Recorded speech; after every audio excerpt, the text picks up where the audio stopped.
What's up, you guys? Coach Foley here from Orange Theory Fitness, Northwest Reno, talking to you about the templates from January 14th and January 29th.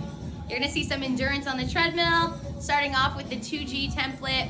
It is a 23-minute tread block without any built-in walking recovery. It is a pyramid in pattern when it comes to the push efforts, starting with a 30-second push. Longest push our members will see at the top of that pyramid will be a 90-second push. Fixed base, giving members the opportunity to maintain both on push efforts and base efforts. So it's gonna be 90-second base every single time. The biggest goal for our members is to maintain on both. Therefore, starting with that 30-second push, you wanna set members up for success. It should be a little bit more conservative. It should be something they can also maintain and see on a 90-second push. Don't be afraid to let them know. That will be the longest push effort they'll see to help them set up a proper game plan. In base, the goal to see a slice of the green zone. Some of our members might just be low end orange. Heart rates might be a little bit higher in base today than what our members are used to, but that's okay. It's also an awesome day to have members track distance whenever it's a long 23-minute block. It's really impressive for our members to see what they can do. They might not always look at that distance, so today, tell them a little bit of that insight. Personally, I like to give members a shout out halfway through the block, 11 and a half minutes in. Check that distance if they're tracking it. Let's see if we can double it by the end. On the very end, downside of the pyramid, we're gonna see a 1 minute all out to finish the block. That 1 minute all out might not be what our members find on a power day, honestly. Probably shouldn't be. It might be 0.1 better than what they've held in their push efforts. It's really more of that feeling. So coaching to them like, are you very, very uncomfortable? Most members might already have that feeling, so not asking them to give above and beyond, just enough so they're successful and able to maintain and hold that 1 minute all out at the end. All right, let's talk about what's happening over on the weight floor in the 2G template. Members are gonna see 3 blocks. Block 1, more of a warm-up block, priming block for what's happening in blocks 2 and 3. That first block, we're gonna see 3 exercises using those TRX straps. Make sure you provide some proper challenges, options for your members as you demo. In blocks 2 and 3, we're looking at drop sets. Make sure when you are demoing, you are using the weights you would use. Help give members an idea of what that drop set should really look like. We do have some rep count range, so you'll start 6 to 10 reps, nice and heavy. Place those weights down. Choose weights that are 1 to 2 sets lighter, and you'll rep it out as many as you can. Once form starts to go, once you hit that point of fatigue, point of failure, you know it's time to stop that drop set. Moving into that third exercise. That third exercise of block 2 and 3 will kind of be a reset for members to move back to that drop set.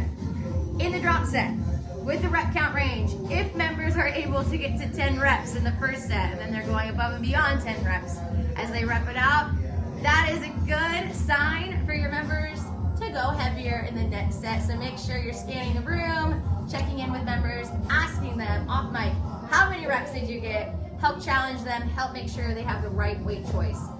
If you have some members who maybe aren't confident, comfortable going heavier, but they have really good form, you can also tell them to slow down their tempo for a different approach to a challenge. And then the rower. We'll see both blocks 2 and 3. Whenever we're focusing on strength on the floor, strength-based row day, I like to really use it as a drill day. We're looking at stroke rate. So stroke rate on that screen, strength day should be nice and low. They're counting their strokes as well to see where they go on distance. If you have some newer members, it's an awesome day to row with them. Hop on that rower next to them, strap in, count it out so they can really see and feel that timing, and so they know exactly what they're doing when counting their strokes. And they'll have the opportunity to try to match and go a little bit further. I also like to encourage members, like, don't worry about being the first one off the rower today. Like, get as much distance as you can. It helps members understand our 2 counts, reloading back in, free distance, free change. All right, let's talk about the 3G template. Starting on the treadmill, gonna be a 14.5 minute block, pretty similar to the 2G format. We're gonna see fixed base a little shorter than the 2G. It's gonna be 75 seconds each time, but we're still looking at that pyramid when it comes to push efforts. We still want members to be a little bit conservative on that first push. However, since the block is a little bit shorter, 14.5 minutes, might be like a little bit more aggressive than what they would choose in that 23-minute block in the 2G 60-minute class. Down on the rower, similar to the 2G, we're just having an actual set row block, 14.5 minutes, counting stroke rate as well. We're gonna have 2 med ball exercises. You can really challenge your members there. It's that recovery time. They're also looking to match or beat distance each time. If you have a rower that's open, available, hop on it, row with your team. Show them that tempo. That's what a strength-based row is all about. Show them what they're holding on their stroke rate, and then ask them their distance. It's an awesome day for those personal touches. How far did you go the first time? Circle back the second time on the rower, see if they were able to match it or maybe even go further. Over on the weight floor, same exercises going down, looking at those drop sets. Same goal in mind. We're going heavy, and then we're grabbing some lighter weights, repping it out as many as they can. A good day for you to check in. It's not anything crazy on the weight floor, so personal touches should be happening all around the room. And then the finisher on the 3G, everyone time together, looking to light up the OTV per usual. On the tread, same thing with that 1 minute all out. Maybe asking members to give a little bit more, but might not be what they see on a power day.